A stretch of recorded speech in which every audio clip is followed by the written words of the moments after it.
ಬಿಡದಿ ಹೋರಾಟಕ್ಕೆ ಧುಮುಕಿದಂತಹ ಮಾಜಿ ಪ್ರಧಾನಿ ಎಚ್ಡಿಡಿ ಬಿಡದಿ ಟೌನ್ಶಿಪ್ ಯೋಜನೆ ಕೈಬಿಡುವಂತೆ ಸಿಎಂಗೆ ಮನವಿ. ಮುಖ್ಯಮಂತ್ರಿ ಡಿಕೆ ಶಿವಕುಮಾರ್ಗೆ ಪತ್ರ ಬರೆದಂತಹ ಮಾಜಿ ಪ್ರಧಾನಿ ದೇವೇಗೌಡರು. ಬಿಡದಿ ಹೋರಾಟಕ್ಕೆ ಧುಮುಕಿದ ಮಾಜಿ ಪ್ರಧಾನಿ ಎಚ್ಡಿಡಿ ಬಿಡದಿ ಟೌನ್ಶಿಪ್ ಯೋಜನೆ ಕೈಬಿಡುವಂತೆ ಸಿಎಂಗೆ ಮನವಿ.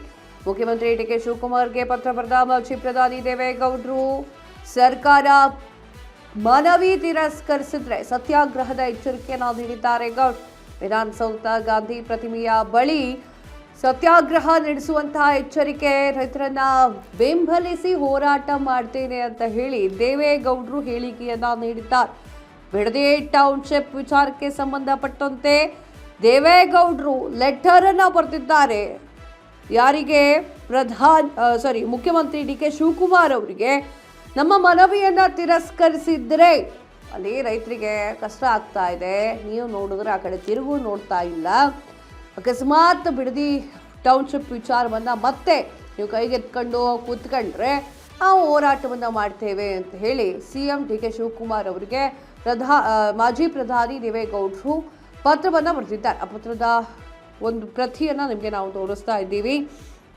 ವಿಧಾನಸೌಧದ ಗಾಂಧಿ ಪ್ರತಿಮೆಯ ಬಳಿ ಹೋರಾಟವನ್ನ ಮಾಡ್ತೀವಿ, ಸತ್ಯಾಗ್ರಹವನ್ನ ಮಾಡ್ತೇನೆ ಅಂತ ಹೇಳಿ ಎಚ್ಚರಿಕೆಯನ್ನ ನೀಡಿದ್ರು. ರೈತರನ್ನ ಬೆಂಬಲಿಸಿ ಹೋರಾಟವನ್ನ ಮಾಡ್ತೀನಿ ಅಂತ ಹೇಳಿ ದೇವೇಗೌಡರು ಆ ಒಂದು ಲೆಟರ್ನಲ್ಲಿ ಬರ್ತಿದ್ದಾರೆ. ಆ ಲೆಟರನ್ನ ಈಗ ನೀವು ನೋಡ್ತಾ ಇದ್ದೀರಿ.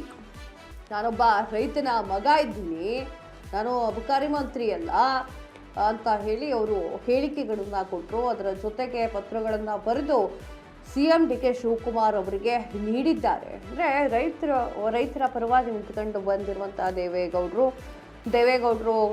ಒಂದಿಷ್ಟು ಹೇಳಿಕೆಗಳು ಕೂಡ ರೈತರ ಪರವಾಗಿರುತ್ತೆ.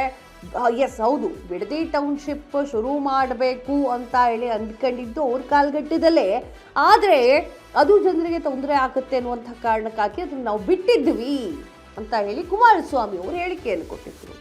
ಈಗ ದೇವೇಗೌಡರು ಯಾವುದೇ ಕಾರಣಕ್ಕೂ ಕೂಡ ರೈತರ ಭೂಮಿಯನ್ನು ಕಬಳಿಕೆ ಮಾಡ್ಕೊಳ್ಳಿಕ್ಕೆ ನಾವು ಬಿಡೋದಿಲ್ಲ, ರೈತರ ಜೊತೆಗೆ ನಾವು ನಿಂತ್ಕೊಳ್ತೀವಿ ಅನ್ನುವಂಥ ರೀತಿಯಲ್ಲಿ ಪತ್ರವನ್ನು ಬರ್ತೀವಿ.